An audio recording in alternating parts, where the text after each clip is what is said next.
Vamos a dar inicio a la actividad del día de hoy del Departamento de Anestesia de la Universidad del Valle. Vamos a hablar de monitoreo de la mecánica ventilatoria. Va a estar a cargo de Ronnie Álvarez. Ronnie es especialista en emergencias de la Universidad Javeriana y actualmente es residente de segundo año de medicina crítica y cuidado intensivo. El día de hoy tenemos el gusto de contar con el doctor Fabio Barón. Gracias, doctor Barón, por estar con nosotros el día de hoy. Eh, la idea es que Ronnie presente su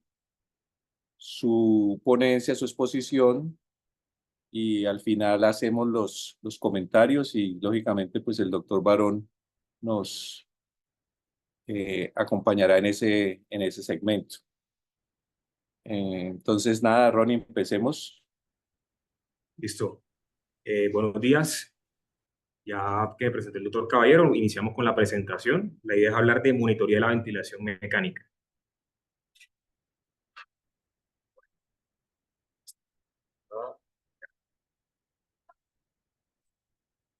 A manera de introducción, debemos tener en cuenta de que la ventilación mecánica es una intervención de soporte vital en pacientes críticos con insuficiencia respiratoria. Tenemos eso bien claro y tenemos también claras las indicaciones para qué paciente requiere como tal asistencia ventilatoria. Lo importante de esto es que es un arma de doble filo. Si no manejamos bien el ventilador, no individualizamos los ajustes, disminuyendo el riesgo de lesión pulmonar inducida por la ventilación, de manera juiciosa y personalizada podemos hacerle daño al paciente. Entonces deberíamos, que es realmente el impacto que queremos generar con la charla, eh, el impactar en la en la monitoría invasiva, exhaustiva de la mecánica ventilatoria para implementar estrategias de ventilación protectora individualizada basadas en evidencia científica para así minimizar el riesgo de complicaciones y mejorar resultados clínicos. También debemos tener en cuenta que debemos conocer ampliamente todos los conceptos de la fisiología respiratoria para comprender lo que vamos a hacer directamente con el ventilador. Siguiendo con la introducción, pues tenemos que la ventilación mecánica en ausencia de un esfuerzo respiratorio controlada, el ventilador nos va a administrar realmente un control, nos va a controlar la ventilación de forma activa mediante la ecuación del movimiento. Podemos, digamos que la variable de control puede ser por presión o por volumen, ya hablaremos un poquito más al respecto, y que tenemos diferentes enfoques fisiológicos para cada modo y diferentes para el soporte ventilatorio en cada enfoque. La ventilación en presencia de esfuerzo respiratorio va a tener respuestas diferentes tanto del ventilador como en el paciente. Depende de la patología, depende de la mecánica del paciente. La monitoría de la mecánica respiratoria en condiciones estáticas y dinámicas es extremadamente importante para garantizar lo que se denomina concepto de protección pulmonar. Vemos que a través del tiempo tenemos datos experimentales, datos clínicos, y hemos modificado ajustes en la ventilación de acuerdo a todos los conceptos que hemos ido adquiriendo, ¿no? Entonces, tenemos los conceptos iniciales de altas presiones en las vías respiratorias, de 74, volutrauma versus barotrauma, el 85 en adelante, atelectrauma, secundario a PIP, biotrauma, la liberación de mediadores inflamatorios secundarios a la sobredistensión, el concepto de pulmón cerrado, el concepto también del baby long, que lo conocemos muy bien desde el 86 en pacientes con SDRA, y la heterogeneidad de estos pacientes a nivel del parénquima pulmonar, la hipercapnia permisiva, el concepto de pulmón abierto, mantener abiertas esas unidades alveolares para evitar el colapso, el volumen tidal bajo del 2000 en adelante, la medición de la presión transpulmonar, el concepto de stress y strain, la presión de conducción, el poder mecánico, todo esto ha tenido impacto en lo que es la monitoría de la ventilación mecánica y los ajustes que hemos ido adquiriendo con el tiempo. Por ejemplo, volúmenes tidal muy bajos. Inicialmente en el dominio hablaban de la tabla del ARSNet, ya vamos a ver uno de los estudios que habla al respecto, si realmente pues, es útil o no. Es muy debatido todavía. La PIP guiada por presión esofágica, el 2013, que es el índice de estrés, que son variables realmente dinámicas dentro de la monitoría de la ventilación mecánica, la presión de conducción para guiar PIP, estudio de Amato, posteriormente minimizar ese delta de presión de conducción y el poder mecánico, y el índice de reclutabilidad guiado por titulación de PIP. Ya posteriormente se viene estudiando lo que es la inteligencia artificial, que es como el futuro. Entonces tenemos a el día de hoy, 2022 en adelante, tenemos ya un concepto de volumen tidal calculado por peso predicho que está entre 4 y 8, una plató que debe estar por debajo de 28 centímetros de agua. El PIB debe ser realmente individualizado. Vamos a ver estrategias de cómo se podría hacer. Y una presión de conducción por debajo de 13, que fue realmente en el estudio Amato donde generó más impacto en reducción de la mortalidad, que pues ya sabemos que hasta 15 se podría tolerar, pero si está por debajo de 13, mucho mejor. Con respecto a la mecánica, a la ventilación mecánica, hablando del pasado, del futuro y lo que tenemos pasado, presente y futuro, en el pasado sabíamos ya de que la ventilación se desarrolla en el siglo XIX con los ventiladores de presión negativa, como el pulmón de acero, lo que ocurrió en la epidemia de la poliomielitis. Posteriormente hubo transición de la ventilación mecánica a presión positiva en la década del 50, que fue un hito importante, y ahí empezamos a comprender mejor la parte de la ventilación mecánica. A lo largo del siglo XX se han producido muchos avances continuos en el diseño y tecnología de esos ventiladores, incluyendo también los modos de ventilación controlados con microprocesador y la monitoría avanzada. En el presente, pues ya sabemos de que utilizamos tanto en cuidados intensivos como en salas de quirófano, en contexto de anestesiología, los conceptos como tal de poder mecánico para evaluar y minimizar el riesgo de lesión pulmonar inducida por el ventilador, volúmenes estadial bajos, el PIP adecuado para el paciente, el concepto de PESILI, por ejemplo. Y para el futuro, ya para el 2050, pues la tendencia es que va a haber utilización en masa de lo que es la inteligencia artificial con sondas que van a guiar mediante, ya se viene estudiando de hecho eso, continuamente la medición de la mecánica ventilatoria en cada ciclo, ajustando parámetros automáticamente.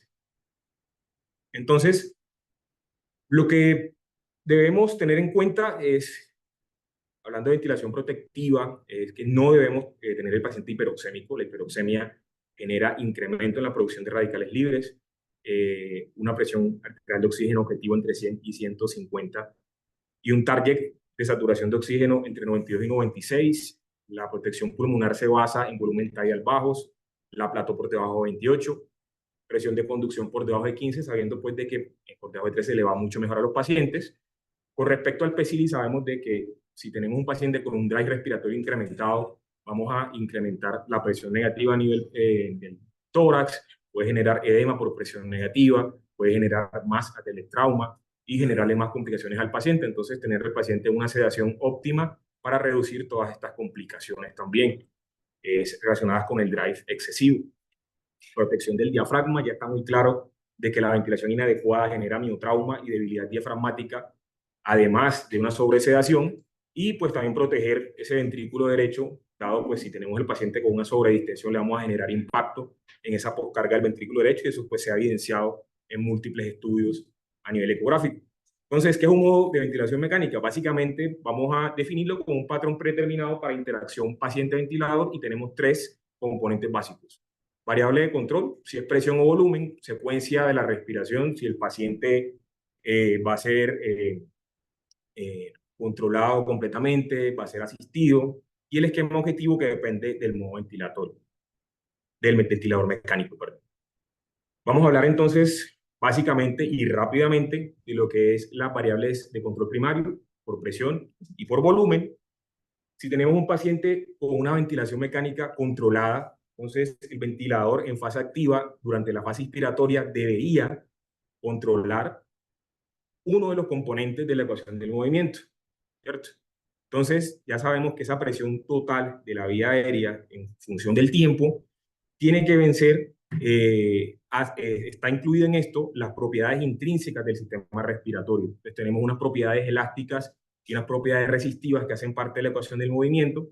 Entonces, dependiendo de la variable que vamos a controlar, pues ya sabemos que necesitamos un volumen, un flujo mucho más alto para mantener ese volumen predeterminado. Realmente el volumen constante en esa modo ventilatorio depende del flujo que se estipule Y este flujo va a vencer ese componente resistivo del sistema respiratorio, ¿no? Y una presión objetivo, seteada, nos va a vencer ese componente elástico, ¿sí? O esa impedancia del sistema respiratorio que está incluida la pulmonar y la torácica. Entonces, debemos tener un volumen por encima del volumen expirado final y un volumen inspirado que va a depender entonces del flujo que sentimos en el ventilador. Tenemos también la PIP, que es la presión inspiratoria al final de la expiración, como todos sabemos, y le vamos a restar la presión muscular, que es la presión realmente que se genera en los músculos inspiratorios y expiratorios, en función del tiempo. Entonces, la elección de la variable a controlar da lugar a los modos controlados por presión y por volumen que ya todos conocemos. En el paciente que está, digamos que, asistido, vamos a adicionar entonces la presión transrespiratoria. Básicamente va a haber un cambio en la diferencia de la presión transrespiratoria, que es una relación directa de esa presión muscular menos la presión del área corporal, que se puede también extrapolar con la presión atmosférica, más la presión muscular, que es la diferencia de los músculos ventilatorios en función del tiempo. Y pues vamos a también a estar evaluando la elastancia del sistema y el componente resistivo y el PIB intrínseco de ese paciente.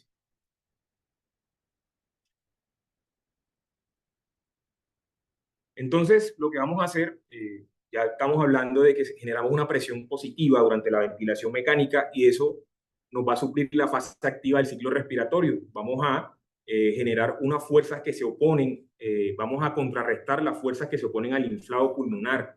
Entonces, hablábamos de que inicialmente va a ser la resistencia de las vías aéreas de conducción que se oponen al flujo aéreo ofrecida por el árbol traqueobronquial y también esas fuerzas o esa impedancia, fuerzas elásticas de retracción elástica, la capacidad de volver a su estado original del parénquima pulmonar y de la pared torácica. Entonces vamos a sumar la presión del ventilador y la presión muscular a esa ecuación del movimiento. Pero la ecuación del movimiento debería involucrar otros parámetros. Acá estamos viendo entonces el componente resistivo y el componente elástico. Vemos la ecuación en un paciente con respiración espontánea, en el cual la presión total sería esa presión, ese componente resistivo sería flujo por resistencia, y el componente elástico, compliance por volumen. Acá una presión de cero, porque digamos que están espontáneos, pero deberíamos involucrar acá también otras fuerzas. Tenemos la presión transpulmonar, que básicamente es la correlación de la presión alveolar con la presión intrapleural, que es la presión de apertura de esos alveolos, ¿cierto?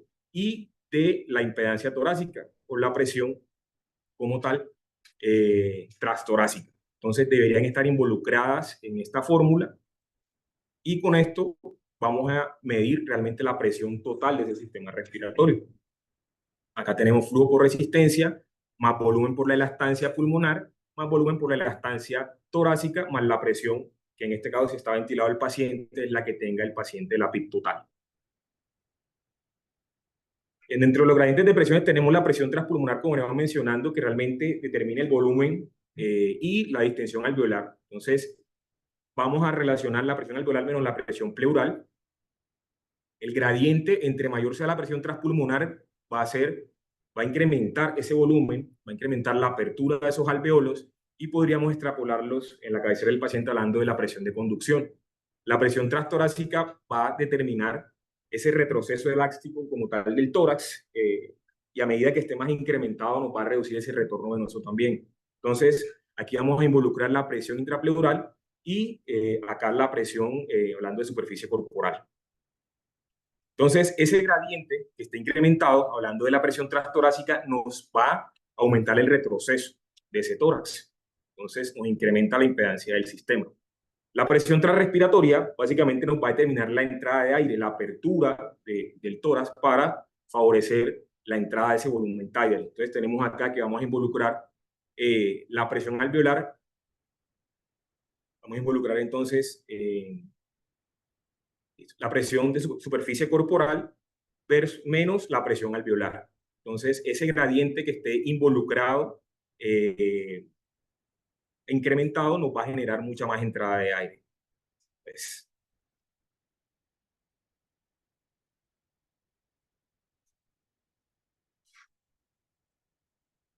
Ya tenemos claro que la compliance es básicamente la diferencia de volumen que se produce debido a cambios en la diferencia de presión, y la lactancia es la diferencia de presión para mover un determinado volumen, que es inversamente proporcional.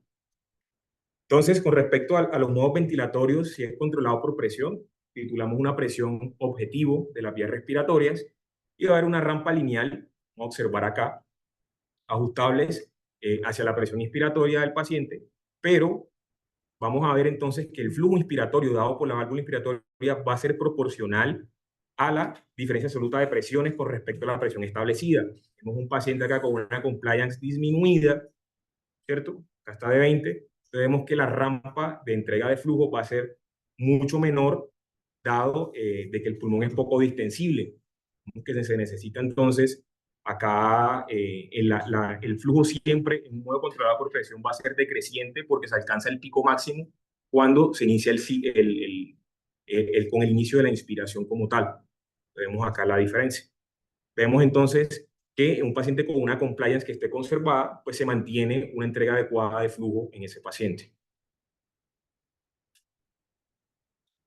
Y pues la variable que realmente va a cambiar, no va a ser constante, va a ser el volumen. Vemos entonces que el paciente que tiene una compliance disminuida, el volumen va a ser reducido, comparado con el paciente que tiene una compliance preservada, en este caso de 40 mililitros centímetros de agua.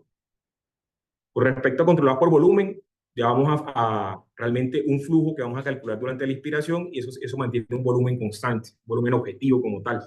Entonces, esas variables de control y los objetivos van a ser los mismos. Vemos que podemos modificar la entrega de flujo, cuadrático, desacelerante, como queramos colocarlo, y acá la compliance va a generar cambios en la presión. Un paciente con una compliance reducida va a generar incremento en la resistencia a ese flujo, a ese flujo respiratorio, y incrementa la presión de las vías respiratorias como tal. Y una compliance que esté adecuada, pues no va a generar este efecto. Entonces, el objetivo va a ser el flujo, y la PIC será aquel que el operador realmente proporciona o se está en el ventilador. Con respecto a controlado por presión, debemos tener en cuenta pues que la onda va a ser cuadrada o trapezoidal, hablando de la presión, y las presiones máximas están establecidas por el médico. Tú colocas una presión máxima y colocas las alarmas con respecto a presión inspiratoria, tiempo inspiratorio y frecuencia respiratoria obligatoria. Acá podrías tú mantener una presión de conducción constante, por ejemplo, y no va a variar, pero como hablábamos, el volumen tidal sí, de ciclo a ciclo, dependiendo de la mecánica del paciente, va a ser la variable que va a ser modificada según ese componente del paciente. La controlada por volumen, entonces vemos acá que vamos a entregar volúmenes fijos, la frecuencia respiratoria va a ser fija, pero vamos a definir entonces un volumen tidal, un flujo inspiratorio, una frecuencia y la PIP. La presión de las vías respiratorias va a variar según la mecánica del paciente. Con respecto a protección pulmonar, hablando de presión de conducción, presión meseta, volúmenes corrientes y frecuencias respiratorias, en el controlado por presión debemos tener en cuenta que requiere una monitoría estrecha con ajuste de alarmas. Básicamente, podemos configurar para evitar valores altos de presiones de conducción y presiones meseta y volúmenes corrientes y frecuencias respiratorias, pero en cuanto a las presiones de ajustes de presión control, pueden ser más sencillos en ese caso. Por el contrario, en el volumen, controlado por volumen, es importante medir todo el tiempo la mecánica ventilatoria del paciente, presión meseta con pausa inspiratoria, y configurar las alarmas de presión en ese caso. Entonces vemos la diferencia entre un paciente controlado por volumen, paciente controlado por presión. Vemos que la presión alveolar, dado que se va a mantener, va a tener menos variaciones que en el contexto del paciente que va a estar controlado por volumen. Acá vemos la presión pico, que es la presión total en ese caso, y P1, que realmente lo que nos manifiesta es esa presión posterior al flujo desacelerante de la resistencia, y vemos la presión plató, que es posterior a una pausa inspiratoria. Vemos entonces que hay una variabilidad de la presión alveolar comparado con el controlado por presión. Con respecto a la ventilación alveolar, después del cambio de la presión y la finalización, tarda un tiempo en alcanzar el equilibrio y la redistribución de los gases. Entonces deberíamos tener en cuenta las constantes de tiempo, que básicamente son productos de la resistencia y la compliance. Entonces, cada constante de tiempo nos va a indicar, medida en segundos, el tiempo en que tarda en inflarse y desinflarse ese pulmón. Entonces, deberíamos tener correctamente calculado, sobre todo en patologías restrictivas, en el cual requerimos más de 3 constantes de tiempo para generar un vaciamiento que se encuentre por encima del 95%, y evitar complicaciones, por ejemplo, hablando de EPOC y hablando de asma, por ejemplo, hiperinsuflación dinámica, ¿cierto? Y eso puede generar más sobredistensión en el paciente. Y así, pues, optimizaríamos la ventilación y mejoraríamos la hipercapnia en ese grupo de pacientes. ¿Qué determina el trabajo de las vías respiratorias? Realmente el trabajo podemos calcularlo, pero sería ideal con un balón esofágico, porque debemos medir el trabajo tanto a nivel respiratorio como el trabajo a nivel torácico. Entonces, eso debemos diferenciarlo. Eso lo podemos hacer con un balón esofágico. Básicamente, vamos a evaluar qué puede incrementarnos esto. La compliance del sistema respiratorio y el volumen tidal. Entonces, eso se denomina un trabajo elástico. El autopip también nos puede incrementar el trabajo, el umbral del trabajo elástico, y la resistencia de la vía aérea y la velocidad de flujo también nos genera un trabajo resistivo. También la resistencia del tubo, la sensibilidad del trigger y características del respirador, tiempo de respuesta ante los cambios. Entonces, ¿qué características del sistema respiratorio influyen en la facilidad o dificultad con que puede lograrse la ventilación? Necesitamos un ventilador, un paciente que esté sedado o relajado en algunos casos, un patrón de flujo inspiratorio constante, y ya la modalidad, eso es un tema de discusión. En teoría, controlado por volumen, podíamos monitorizar mejor la mecánica ventilatoria del paciente. Aquí tenemos un diagrama clásico comparando un paciente de respiración espontánea, un paciente que se encuentra controlado y un paciente que se encuentra en ventilación mecánica pues asistido. Lo que todos sabemos ya es que al final de la expiración, ¿cierto? Tenemos una presión intrapleural discretamente negativa, que está -5. Posteriormente, en el inicio de la inspiración, acá tenemos la presión muscular. Estamos hablando de que la presión muscular es esa presión que se encarga de generar apertura del tórax para favorecer el ingreso de volumen. Esa presión muscular se va incrementando y genera que la presión intrapleural se haga mucho más negativa. Al hacerse más negativa, se va a transmitir directamente al alveolo y lo hace más negativo, y se genera ese gradiente de presiones que favorece, en base a la presión atmosférica, esa entrada de volumen corriente, ¿cierto? Acá vemos entonces los cambios y observamos gráficamente cómo se va cayendo esa presión intrapleural mucho más negativa, y ya sabemos que la relación entre la presión alveolar y la presión intrapleural es la presión transpulmonar, que nos va a estar directamente relacionando la apertura de ese alveolo. En ventilación controlada, entonces, sin pausa inspiratoria, entonces acá tenemos al final de la expiración, tenemos que la presión va a ser directamente la presión intrapleural. Estamos aplicando todo el tiempo fase activa durante la ventilación mecánica, y la presión intrapleural va a ser directamente la presión alveolar. Pero en el paciente en el cual hacemos una pausa inspiratoria, ¿cierto? En la pausa inspiratoria vamos a relacionar lo que es, en un flujo cero, obviamente, vamos relacionando acá lo que es la presión transpulmonar, la relación entre la presión alveolar y la presión intrapleural. Podemos acá entonces calcular la presión de conducción, la fórmula que todos conocemos, y aquí estaríamos involucrando en la fórmula tanto el delta de presión transpulmonar como el delta de presión torácica. Entonces, el método directo sería con evaluación de la presión esofágica, en el cual podemos medir acá la presión transpulmonar al final al inicio de la expiración y al final de la inspiración, ¿cierto? Entonces, podemos calcular acá tanto presión transpulmonar inspiratoria como expiratoria, y vamos a ver más adelante con qué valores tenemos un rango de seguridad para evitar la sobredistensión y para evitar el colapso alveolar. Entonces, también podemos calcular la elastancia del sistema. Esa impedancia del sistema la podemos calcular acorde a esa presión total, que la presión total incluiría la presión intrapulmonar. Acá tenemos al inspiratoria y expiratoria, y la elastancia, que será igual a la elastancia tanto pulmonar como la elastancia torácica. Podemos calcular elastancias.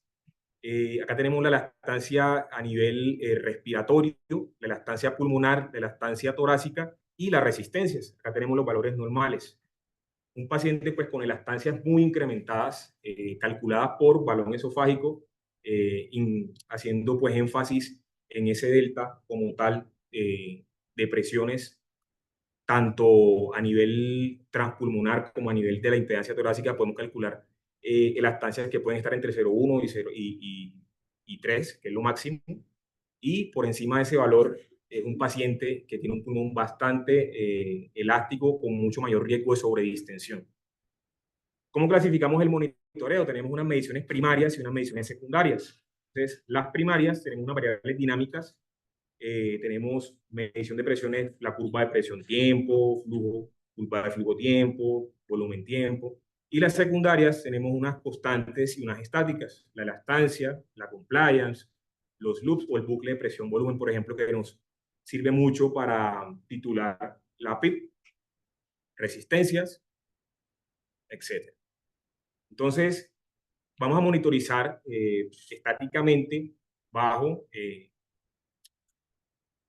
tenemos entonces técnicas de oclusión, que son, digamos que, bajo pausa inspiratoria, tenemos técnicas cuasi estáticas y tenemos técnicas dinámicas de monitoría. Las cuasi estáticas, pues las curvas de presión, volumen y curvas de flujo, y las dinámicas básicamente es el índice de estrés, que lo vamos a evaluar más adelante. Acá tenemos entonces las mediciones estáticas, sería entonces la pausa inspiratoria para la medición de la presión meseta y posteriormente el cálculo de la presión de conducción, teniendo en cuenta que en este punto de la curva de presión estamos involucrando tanto la elastancia pulmonar como la elastancia torácica, y muchas veces lo despreciamos porque no podemos monitorizarlo, no podemos cuantificarlo. Entonces podemos tener presiones plata un poco más elevadas, y lo que está incrementando esa presión meseta no es realmente incrementos en la presión arterial, sino incrementos en la impedancia torácica con muchos factores: obesidad, compartimental, aumento de la presión intraabdominal, etcétera. Entonces, esta diferencia entre la presión pico y el punto P1 realmente es la presión disipada por la resistencia dependiente del flujo. Y acá tenemos la viscoelasticidad del sistema. Como le mencionaba, involucramos entonces la elastancia pulmonar y la elastancia torácica. Resistencia podemos calcularla, presión inspiratoria, presión pico, perdón, menos plató sobre el flujo. Entonces tenemos una resistencia inspiratoria y una expiratoria. En la inspiratoria, pico menos plató menos flujo inspiratorio. En la expiratoria tenemos el driving y tenemos que va a estar sobre el flujo expiratorio. Este es el valor normal, tanto menos de 10, ¿cierto? Si tenemos una resistencia inspiratoria por encima de la expiratoria, pensar siempre en broncoespasmos, secreciones, un diámetro pequeño del tubo o que está podado, por ejemplo. Y hablando de las cuasi estáticas, entonces vamos a calcular la compliance, ¿cierto? Pero la compliance se calcula con el PIB total, que siempre caemos en ese error. Ya esa fórmula la conocemos muy bien, no me voy a detener en eso. Los valores normales están entre 500 y 100 mililitros centímetros de agua en pacientes de ventilación mecánica, y realmente va a estar determinada por la intensividad pulmonar y de la pared torácica. Y se usa para determinar el nivel óptimo de PIB. Hay varias condiciones en las cuales está falsamente elevado. Por ejemplo, un paciente que tiene un daño estructural del parénquima pulmonar severo, contexto de un EPOC, en el cual es un pulmón bastante distensible y tenemos unas compliance muy altas, pero es poco elástico. Entonces, tenemos más riesgo en ese paciente de sobredistenderlo, y nos guiamos de que tiene unas compliance buenas y pensamos que todo está bien y estamos generando sobredistensión y todo el billing que queramos. Acá podemos calcular entonces la compliance, ¿cierto? Este es el valor normal, pero acá podemos utilizar también la medición mediante el balón esofágico. Entonces, tenemos el cálculo acá. En el caso de este paciente nos da 23 mililitros centímetros de agua. Con respecto a la intensidad parentorácica, como les venía mencionando, realmente va a ser el volumen tidal sobre el delta de presión esofágica. Va a ser la presión esofágica al final de la inspiración menos la presión esofágica al final de la expiración, que va a ser un valor más o menos entre 20 y 30, 26. En este caso, vamos a ver, el valor normal va a estar oscilando entre 200, acá está en 320, está incrementado. Entonces, ¿qué nos causa incremento de esa distensidad de la pared torácica? Un tórax inestable, una parálisis. ¿Y qué nos causa disminución de esto? Nos causa la obesidad, edema, quemadura, deformidad de la pared torácica, aumento del tono muscular. Esto es importante para pues, la monitoría de la mecánica ventilatoria. Sabemos más o menos cómo guiar desde ese punto de vista.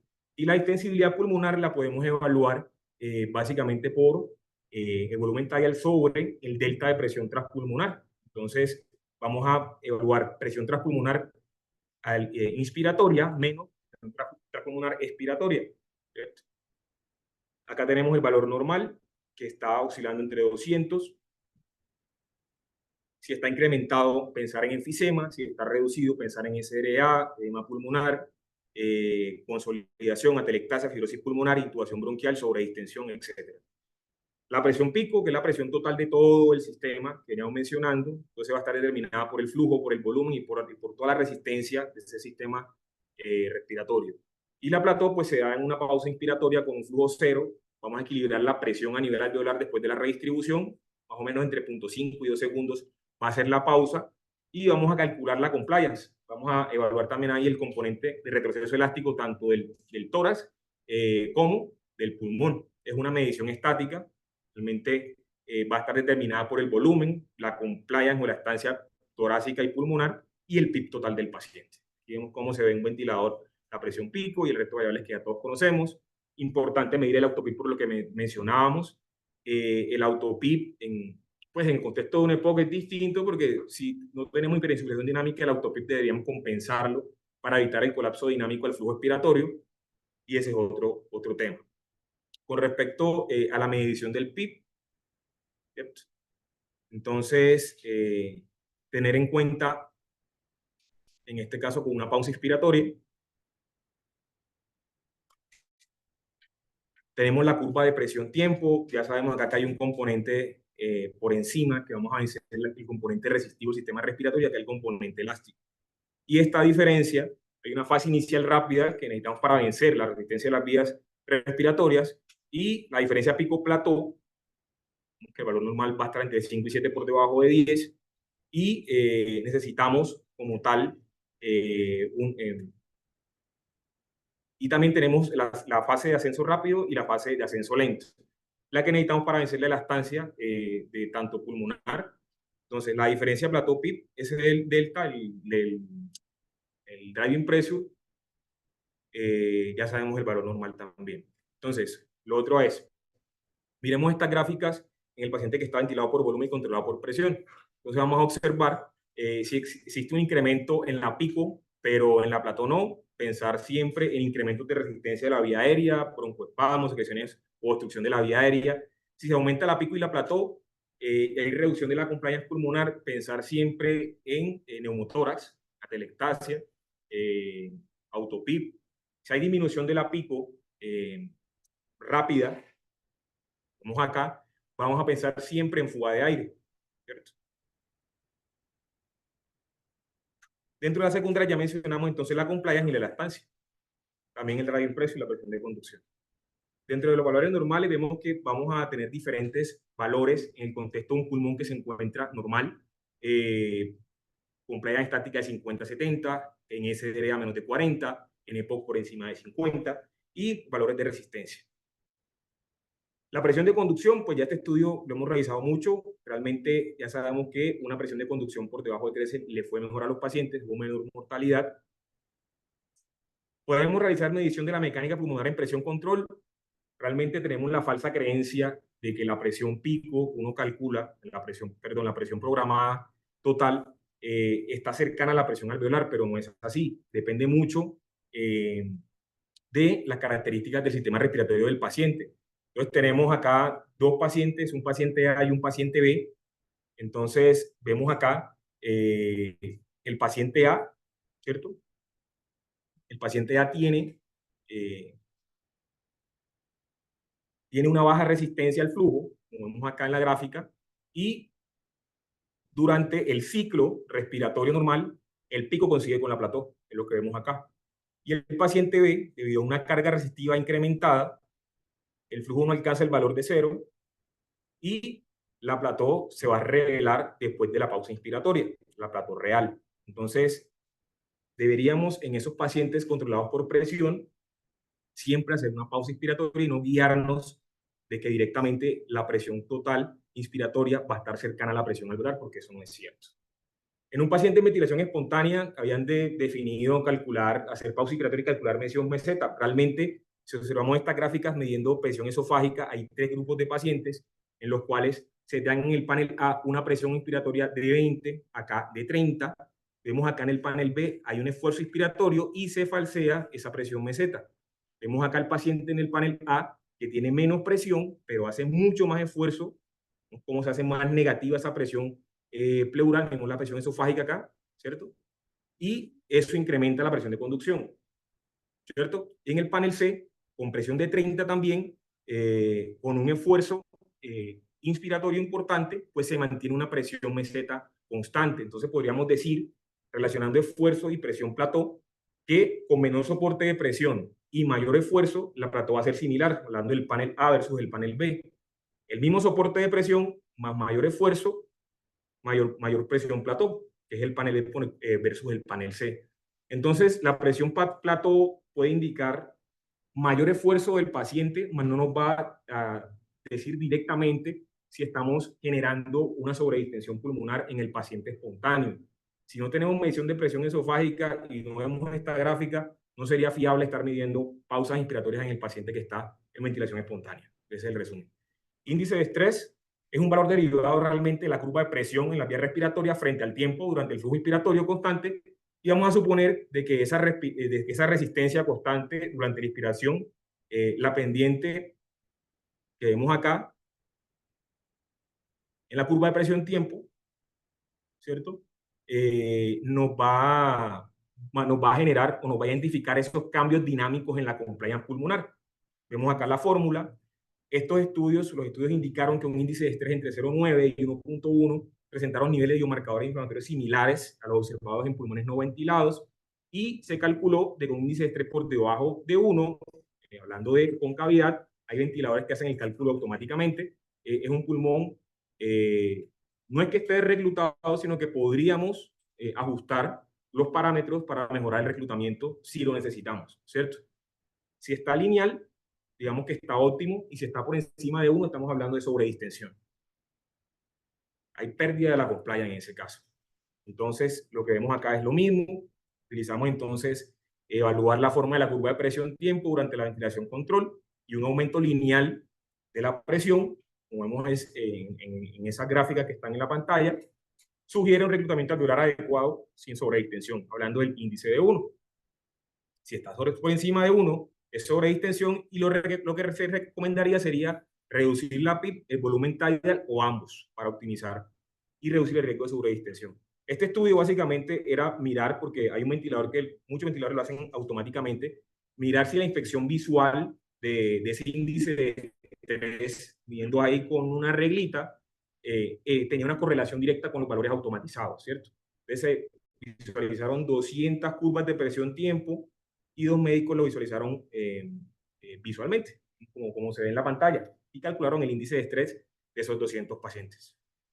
Lo que podemos observar realmente es con una correlación adecuada, hablando a nivel de sensibilidad, especificidad, valor predictivo positivo, valor predictivo negativo, en la observación visual versus pues la automatizada. Entonces podríamos utilizarlo a la cabecera del paciente para identificar si el paciente estamos ante sobredistensión o estamos ante un nivel óptimo de reclutamiento pulmonar. Este concepto no es tan reciente, igual ya todos los tenemos muy claro, lo que es el índice, el poder mecánico, que básicamente es la energía durante la ventilación controlada por volumen, la energía total transferida por el ventilador al sistema respiratorio por unidad de tiempo, en joules por minutos. Entonces vamos a incluir componentes tanto elásticos, la energía para superar la elasticidad pulmonar, y los resistivos para superar la resistencia a las vías aéreas. Hay diferentes fórmulas como las que están acá, ¿cierto? Está la controlada por volumen, la de volumen, la controlada por presión, la de Becher, la de potencia mecánica dinámica que se encuentra acá, donde la diferencia entre presión meseta y la PIP. Por lo general, valores de mecánico por encima de probabilidad de muerte a los 28 días con un OR por encima de 2,91. Acá tenemos los mecanismos de Billy, volutrauma, barotrauma, atelectrauma, biotrauma, que es mediado por citoquinas secundarias sobre distensión.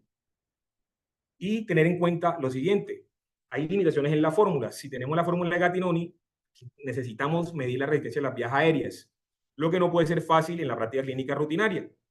Si tenemos la ecuación simplificada, no tenemos en cuenta el trabajo resistivo y vamos a subestimar la potencia mecánica total, y está diseñada directamente para el controlado por volumen. Entonces vamos a asumir supuestamente de que la onda de presión triangular, lo que puede no ser preciso en todos los casos. Y la controlada por presión, requerimos estimación del volumen tidal, y entonces eso va a ser difícil en ese modo. Entonces nos puede inducir errores de la compliance durante la ventilación. Con respecto a qué nos informa el bucle presión-volumen, ya todos hemos visto de la curva de histeresis pulmonar, el punto de inflexión inferior en el cual se genera, por encima de este se genera la apertura de esos alveolos que estamos en una zona de seguridad. Por debajo de esto vamos a generar colapso alveolar. Por encima del punto de inflexión superior hay riesgo de sobredistensión pulmonar, y en la rama de deflación también podemos, en el punto inicial de la pendiente, calcular ese PIB ideal para evitar el colapso, ¿cierto? Entonces, tener en cuenta en esto de que si tenemos incrementos en la resistencia, ese punto de inflexión inferior puede cambiar, puede hacerse un poco más corto. Muchas limitaciones, requerimos sedación. Realmente la técnica de la superjeringa se hizo con flujo cero. Podemos utilizar flujos muy bajos para hacer esta medición y calcular el PIB ideal, que es la estrategia del best PIB, ¿cierto? Que podemos hacerla en diferentes puntos, por encima del 2.5 o 2 centímetros de agua por encima del punto de inflexión inferior, en el cual haya el punto de apertura, la mejor compliance. Y lo otro es que, a pesar de que la rama de inflexión de la curva de presión-volumen se mide con mayor frecuencia, la rama de deflación puede ser más útil para establecer la PIB, pero eso está muy debatido. Lo otro es que no tenemos en cuenta esas zonas dependientes, hablando de las dorsales, que son más susceptibles al colapso. Entonces ese punto de inflexión inferior puede ser insuficiente para abrir esas unidades alveolares dorsales, llevando a telectrauma. Y el inflexión superior puede generar como tal, ser demasiado alta para esas unidades pulmonares ventrales, causando sobredistensión. Tener en cuenta el índice de estrés también. Un índice de estrés de 1 puede ocultar a veces sobredistensión en algunas unidades ventrales, sobre todo en el paciente con SDRA, que tiene mucha heterogeneidad del parénquima pulmonar. Entonces hay un riesgo importante de sobreaplicación de PIB.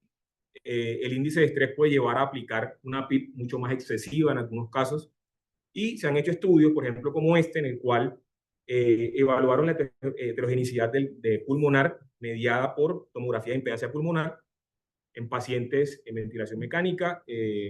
Tenemos evaluación de curvas de presión-volumen obtenidas por tomografía de impedancia eléctrica. 12 pacientes con SDRA, sedados y relajados, y se inflaron a 3 niveles, con PIB de 5, de 10 y de 15. Se registró flujo, presión de la vía aérea y las señales de impedancia pulmonar. Entonces, analizaron todas las curvas de presión-volumen globales, las regionales, para cada fila de píxeles. Los puntos de inflexión inferior y superior se identificaron matemáticamente.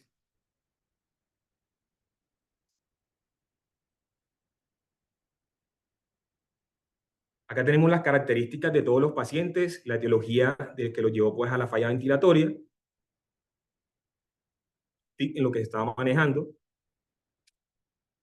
Acá tenemos entonces la evaluación, ¿cierto?, de toda esa curva de tesis medida por la impedancia pulmonar. Vemos cómo hay una variabilidad importante de la presión de conducción.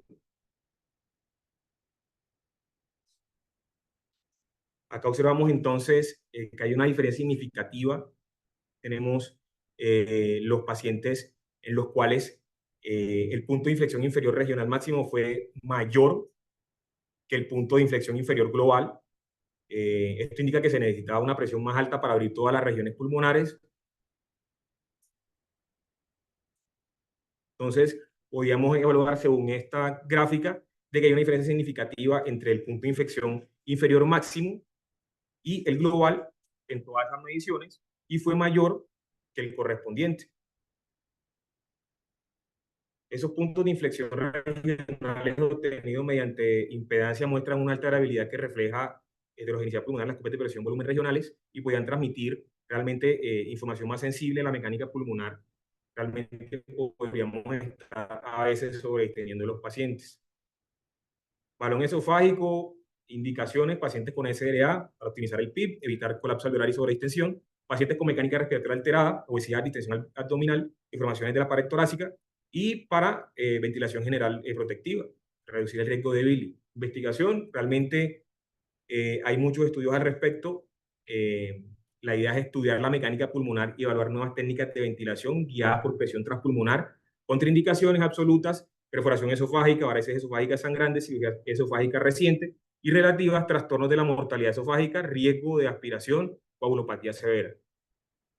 Entonces, ¿qué vamos a medir? Ya hablábamos anteriormente que medimos la elastancia.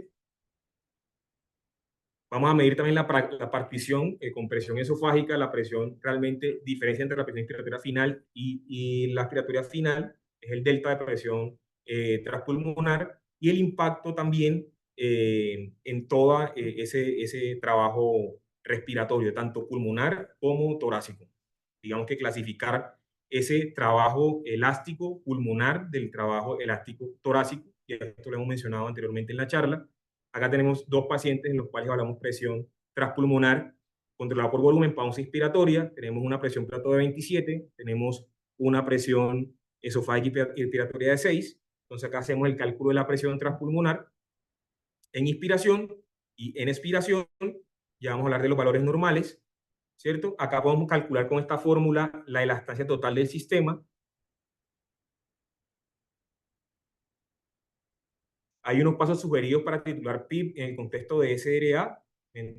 Podríamos describir que mediante la presión transpulmonar titularlo de forma más fácil.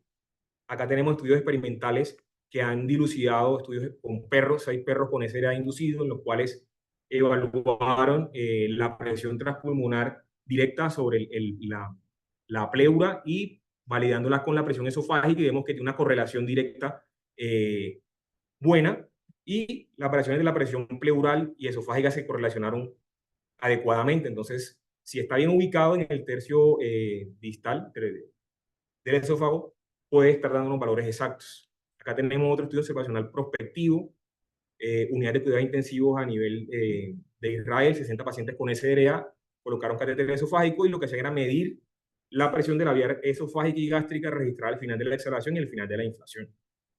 Entonces, pues vamos acá, es la correlación directa entre la presión esofágica y la presión gástrica. La presión esofágica realmente tenía una correlación adecuada con lo que era la presión transpulmonar, y las presiones al final de exhalación e inflación realmente no hubo una correlación significativa entre esas presiones y el índice de masa corporal o la elastancia de la pared torácica. La presión transpulmonar, vemos las que están acá en expiración, inflación y en meseta. Complicaciones al final de la expiración se correlacionan significativamente con la presión positiva al final de la expiración, y solamente el 24% de los pacientes de la presión pleural se explicó por presión positiva al final de la expiración.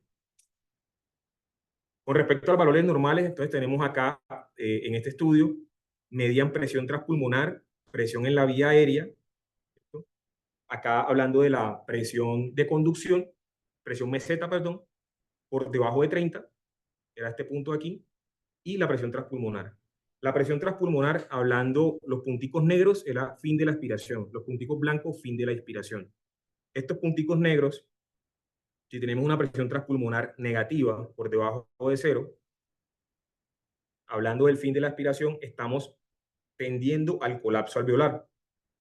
Si tenemos una presión transpulmonar por encima de 20, con una presión plató por encima de 30, estamos infiriendo en sobredistensión alveolar.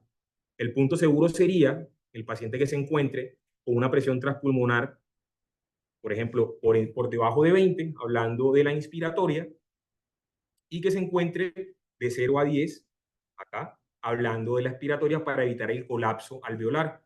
Esta zona gris ya podemos meter aquí los pacientes que están sin sobredistensión, tienen presión transpulmonar en metas, pero esa presión meseta se puede elevar por cualquier factor confusor que nos eleve esa presión, ya sea por impedancia del tórax.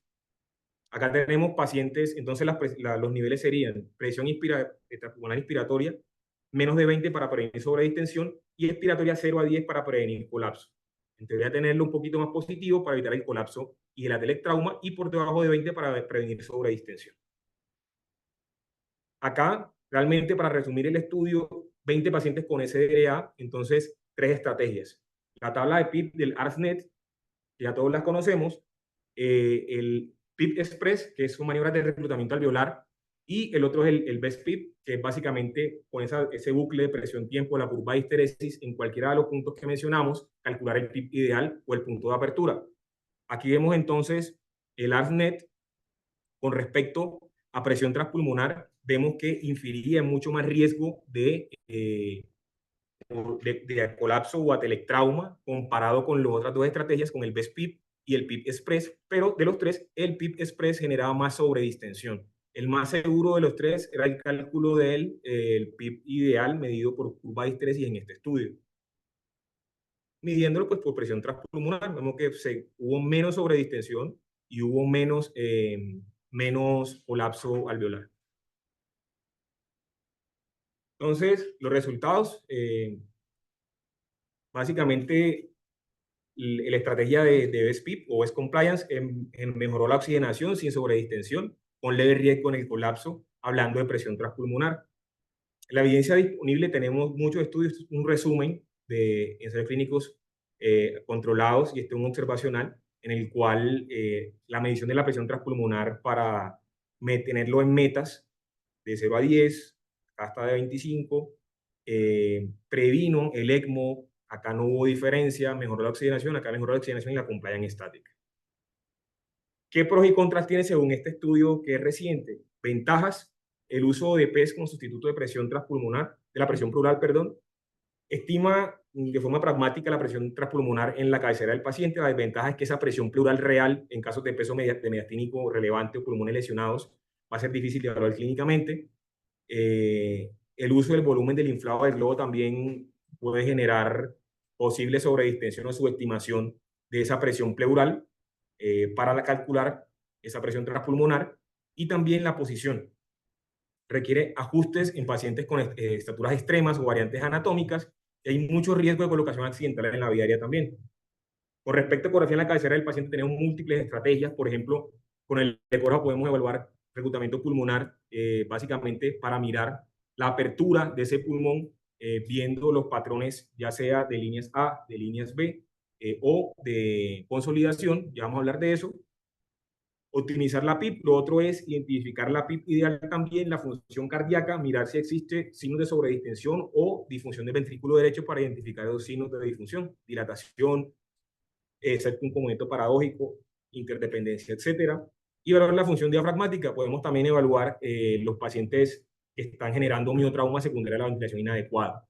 Entonces, acá tenemos unos patrones que vamos a observar en la ecografía: un patrón de líneas A, que es una aireación normal, un patrón de líneas B, que vamos a encontrarlo acá separados, en el cual aquí vamos a ver ocupación de artefacto de menos 50% de la pleura, las líneas B coalescentes, ya existe ocupación de más del 50% de la pleura, y el patrón de consolidación. Vamos a dividir con esa ecografía pulmonar en 12 cuadrantes, y estos son los puntajes que vamos a darle al paciente: normal, que es líneas A; moderada, pérdida de la aireación, que es la línea B separada; severa pérdida de la aireación, que es línea B coalescentes; y completa pérdida, que es un patrón de consolidación. Vemos que el LUT de 0 en puntaje nos da una aireación del 100%. Hay una estrategia en esta tablita de guiar el PIP o el reclutamiento con ecografía a la cabecera del paciente. Entonces acá inicialmente colocamos un PIP que incrementamos 5 centímetros de agua cada 60 segundos, con un máximo de reclutamiento de 20, con un volumen total de 6. Lo mantenemos y posteriormente vamos a reducir el PIP gradualmente, observando cada 5 minutos con el ecógrafo los 12 cuadrantes que mencionábamos acá, y vamos a evaluar los patrones. Por ejemplo, si hay un incremento de más del 30% o un cambio más del 30% mejorando la aireación, se denomina que el paciente, hablando de líneas A, lo estamos reclutando mejor. Hicieron un estudio con esta estrategia de reclutamiento pulmonar y la PIC con ecografía, un estudio observacional de 40 pacientes con SRA hasta el 2017, 20 pacientes en el grupo de ecografía, 20 pacientes en el grupo de medición de índices de oxigenación.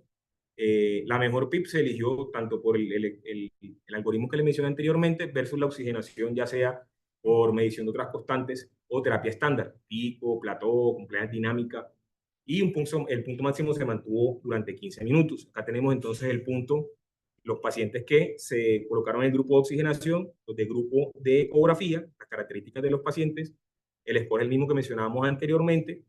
Aquí lo que observamos entonces es que en la ecografía hubo mejores índices de oxigenación. Las PIP fueron discretamente un poco más elevadas en el grupo de ecografía. La presión pico fue un poco más elevada en el grupo de ecografía. La presión meseta también. La compliance dinámica se incrementó en el grupo de ecografía y digamos que el PIP ideal se eligió mejor en el grupo de ecografía, en este grupo de pacientes. Entonces, acá, con respecto a variaciones en la presión arterial media, no hubo diferencias con respecto. La PAFI fue superior en el grupo de ecografía. La PIP fue discretamente más alta. La PICO también. La presión meseta un poquito más alta, pero la compliance dinámica fue superior y fue estadísticamente significativo. Igual es un estudio observacional. Entonces, el grupo guiado por ultrasonido pulmonar tuvo valores significativamente más altos de índice de oxigenación, de PIP de pico y meseta, pero una compliance dinámica más baja que el grupo guiado, más alta, perdón, que el grupo guiado por oxigenación. La mejor PIP fue significativamente superior en el grupo de ecografía, 15.7, en el grupo de oxigenación. Y podríamos definir de que la ecografía puede ser utilizada, realmente hablamos de un estudio observacional, entonces tener en cuenta eso.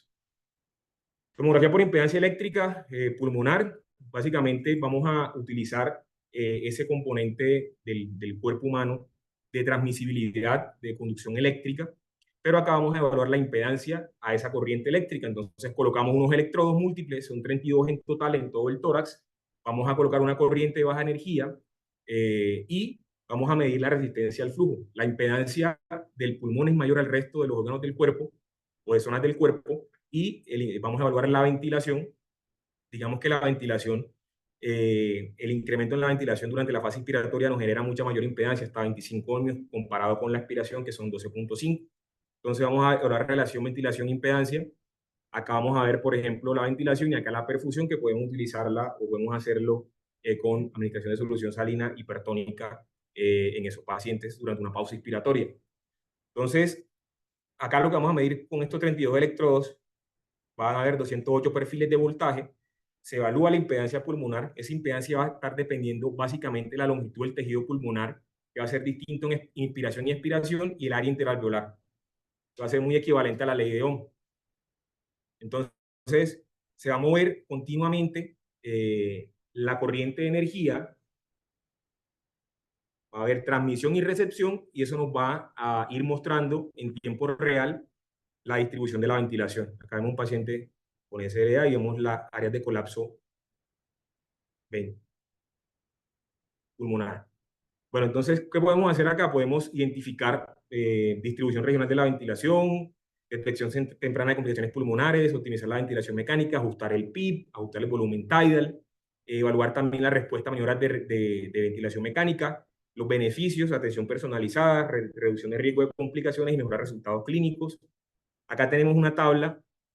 Básicamente, lo que tenemos que medir acá es, vamos a hacer una estrategia de PIB decreciente y este es el método de Costa. Entonces, acá vemos abajo, las áreas mucho más blancas son las áreas que tienen mucha más impedancia a la corriente eléctrica, las áreas más ventiladas, las áreas menos oscuras, las menos ventiladas. Se calcula un porcentaje como tal de ventilación y un porcentaje de colapso. Entonces tenemos acá una curva de sobredistensión, una curva de colapso.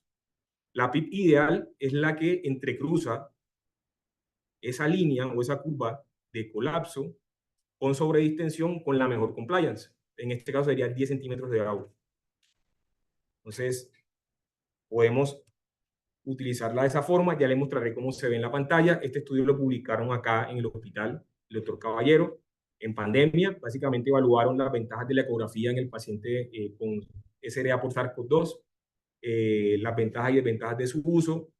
Utilizaron tomografía por impedancia eléctrica. En ese momento estaban utilizando la ecografía para evaluar los patrones de high y low, hablando de high, de mucha elastancia, poca compliance, eran poco respondedores a PIP, y el patrón ecográfico era más compatible con consolidaciones, áreas poco ventiladas, y de low, poca elastancia, buena complacencia, y son pacientes que eran más reclutables, y en la ecografía podemos observarlo con presencia tanto de líneas A o máximo de líneas B que no eran coalescentes. Entonces, acá tenemos un caso de lo que tuvimos acá. Tenemos entonces que van a diferenciarse en impedancias diferentes tiempos, con un PIB que va a ser decreciente, 18, 16, 14, 10, 8. Entonces, acá tenemos en esta gráfica pérdida de la compliance con PIB alto. Estas áreas naranjas son sobre distensión. Las áreas blancas que están acá abajo son un colapso alveolar. Entonces, pérdida de compliance con alto PIB, pérdida de compliance con bajo PIB. ¿Cierto? Entonces debemos encontrar el punto equidistante en el cual hay menos sobredistensión y menos colapso alveolar, que es básicamente aquí, en el punto E, aquí, en el punto E. Acá nos dio un PIB de 10 para este paciente, por ejemplo,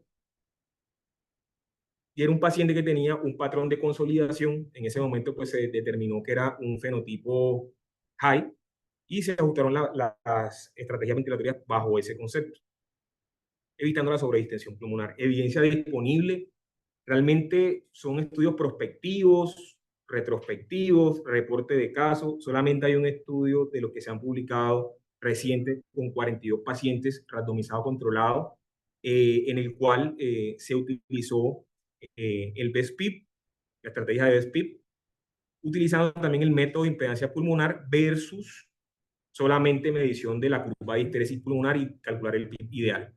Acá le fue mejor al paciente con impedancia eléctrica, 69 versus 44%, en lo que era menos driving y mejor, más supervivencia de la alta hospitalaria en ese grupo de pacientes. En el resto, pues sí le fue mejor, pero vemos que son estudios que realmente son prospectivos, reporte de caso, entonces falta mucho más por estudiar.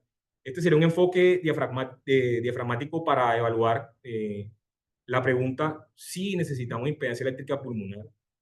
Entonces, por ejemplo, acá tenemos un paciente en el cual podemos evaluar BESPIP, si hay disincronías, ver la reclutabilidad. Si tenemos un paciente obeso con una enfermedad pulmonar importante, fibrótico, si este es el caso, podríamos utilizar un manejo multimodal para medición de presión transpulmonar y medición de la ventilación secundaria evaluada por impedancia eléctrica pulmonar, y ecografía de la cabecera del paciente. En este grupo de pacientes es donde más podemos utilizar esto, en el contexto de que pensemos en que hay una alteración en la ventilación y perfusión, un incremento del espacio muerto, concepto en el contexto de un TEP. Podríamos evaluar perfusión con impedancia eléctrica pulmonar también, puede ser una estrategia.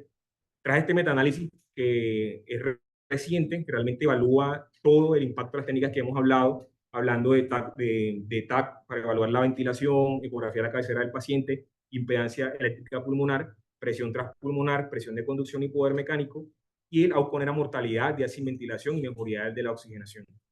Entonces, vemos todas las estrategias que utilizaron en cada estudio. En unas utilizaron ecografía, en otras utilizaron impedancia, en otras utilizaron BESPIP. Tenemos todas las maneras que utilizaron. Ecografía, impedancia, impedancia también. Acá guiado por presión transpulmonar, por ejemplo. Entonces, el grueso de lo que era mortalidad de 28 días, vemos acá que no hubo diferencias. Hubo realmente tendencia estadística a que era mejor a favor del estudio de la intervención experimental, hablando primero pues de la imagen. Acá colocaban tanto tomografía sola como por impedancia eléctrica, la presión de conducción también, y presión transpulmonar por balón esofágico. Entonces aquí realmente no hubo diferencias, tenemos que hay una tendencia estadística que les va mejor, pero ninguna fue superior a la otra. El grueso le da 0,81 con un intervalo que llega a la unidad, la rosa. Días libres de ventilación mecánica le fue mejor a la medición de la presión transpulmonar en tendencia comparada con las demás, pero no fue estadísticamente significativo. Cambios en la oxigenación también le fue discretamente mejor a la medición de la presión transpulmonar comparada con las otras, pero no fue estadísticamente significativo. Realmente en mortalidad no hubo reducción significativa con ninguna estrategia. El RR, como lo vimos, fue 0,88 y el intervalo llegó hasta 1,11 para guiada por imágenes, 0,6 para guiada por poder mecánico y 0,85 para guiada por presión transpulmonar, sin diferencias en días libres de ventilación mecánica ni oxigenación.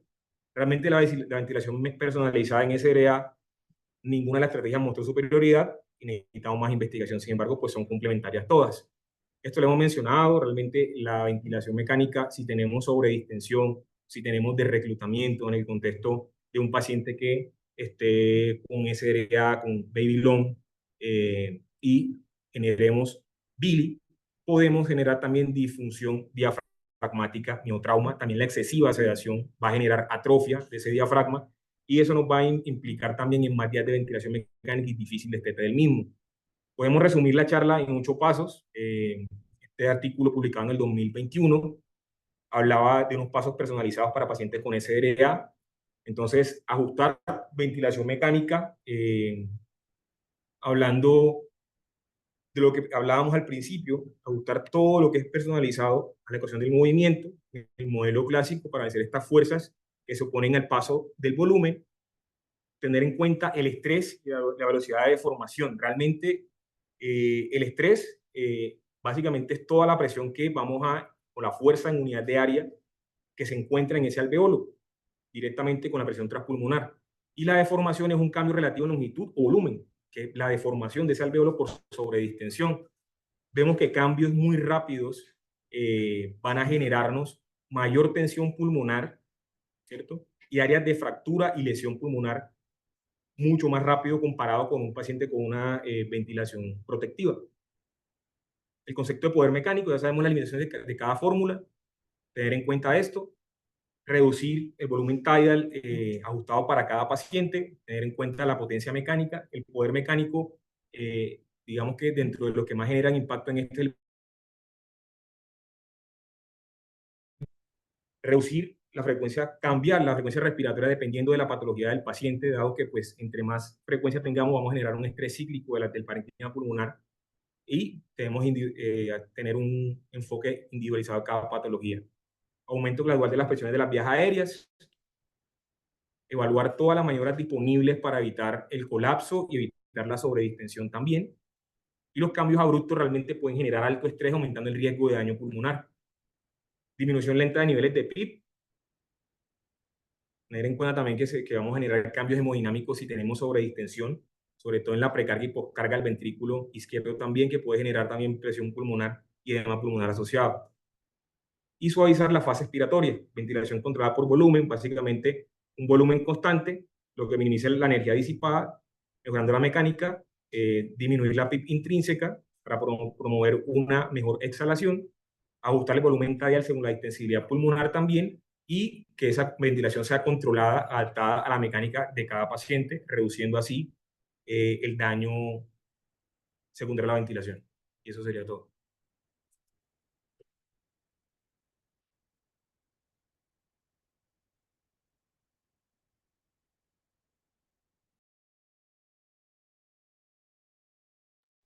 Bueno, Ronnie, muchas gracias. Creo que el doctor Barón le tocó, no alcanzó a estar en los comentarios. Tenía, tenía revisión en su unidad. Eh, Muchas gracias. Nos pusiste al día en las técnicas de ventilación mecánica. Vamos a la sección de comentarios. Un punto. En la parte de bioimpedancia, otro punto importante es la posibilidad de evaluar zonas de reclutamiento. Él tiene varios parámetros, ¿no? y, y varias posibilidades, tanto desde el punto de vista gráfico, para definir zonas óptimas de insuflación, zonas de posible reclutamiento y zonas de reclutamiento. Que eso lo vimos comparado con los patrones ecográficos y tenía una interesante correlación pues en la serie de pacientes que se vieron. Aquí hay una pregunta del doctor Giancarlo Vázquez que se podría repetir el paso 3. Y otra pregunta en relación al estudio que comparó los tres métodos, donde el Best Compliance dio mejor resultado, que si lo titularon con diferentes niveles de PIB para monitorizar la mejor compliance o solo titula hasta obtener rangos óptimos de presión transpulmonar. Titularon hasta rangos óptimos de presión transpulmonar y hasta mejor compliance estática. Entonces lo midieron de diferentes formas, por encima del punto de inflexión inferior en zona de seguridad y en el punto de deflación, en la rama expiratoria. Fueron como las dos técnicas que utilizaron ellos ahí. Pero pues no dieron más especificaciones al respecto. Listo. Más que todo en Eh, compliance estática. Todavía el tema de la individualización de la ventilación no ha dado como impacto, ¿no? En los estudios iniciales, pero como usted muestra, son estudios muy observacionales, ¿no? Sí, Y con la pocos mayoría, pacientes. pocos pacientes. Es difícil, ¿no? Difícil tener una mejor evidencia. Toca ser multicéntricos. Álvaro, ¿quieres hacer algún comentario?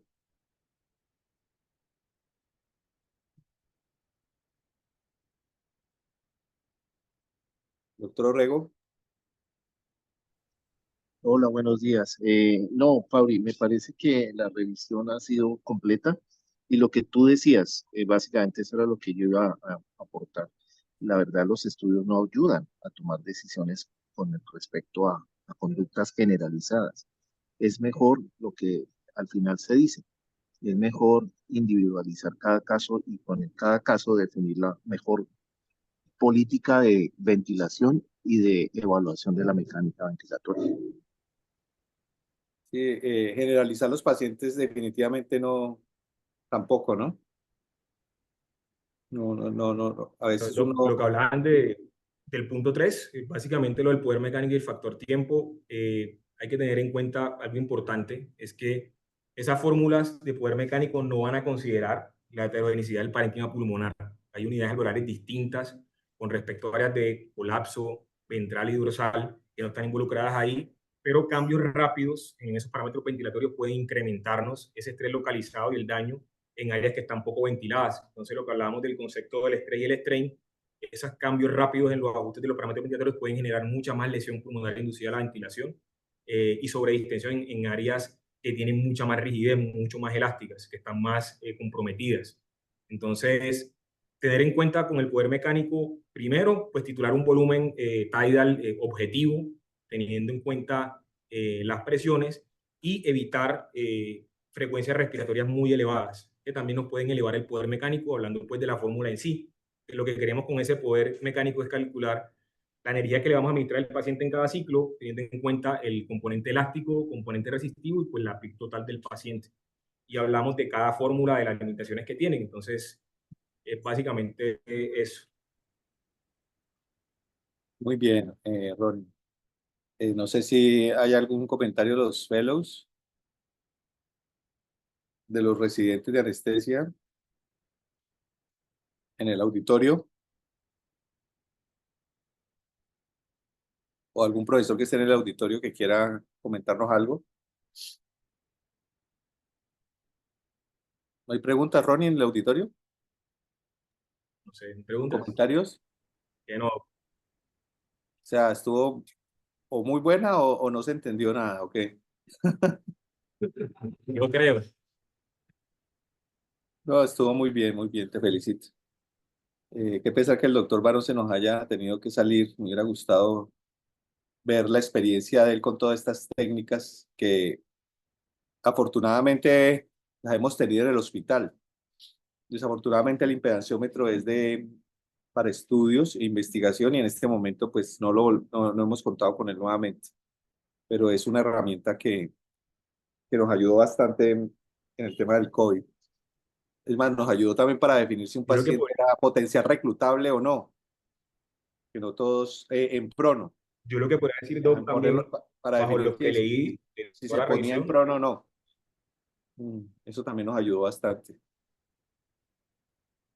yo creo que de todo lo que se revisó, es importante de que cada estrategia es complementaria, ¿no? O sea, tenemos Sí, unas que son dinámicas como el índice de estrés, pero tener en cuenta de que en algunos pacientes vamos a también a sobreestimarlo y podríamos sobreextender el paciente, pero podemos usar otras estrategias, la curva de histéresis, la ecografía de la cabecera del paciente.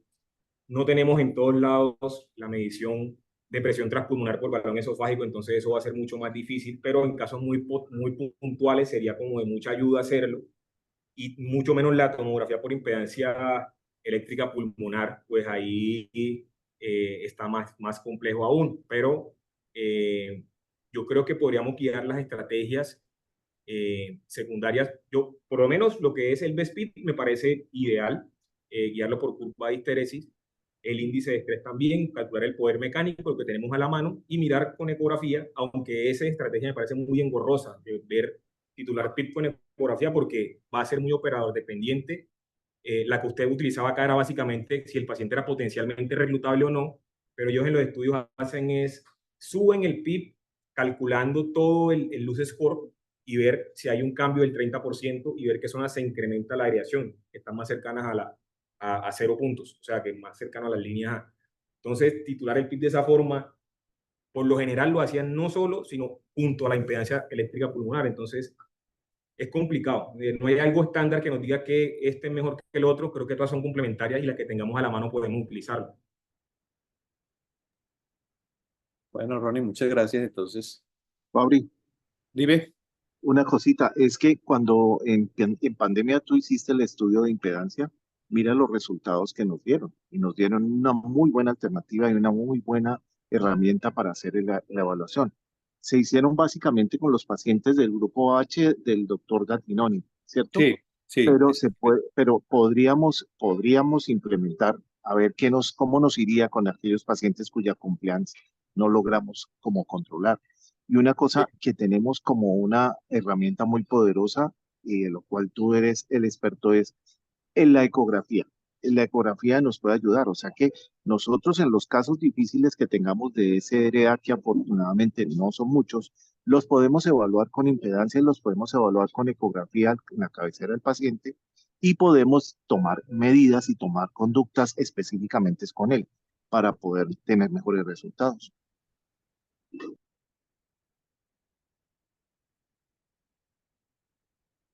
perfecto, de acuerdo. Bueno, creo que no hay más preguntas.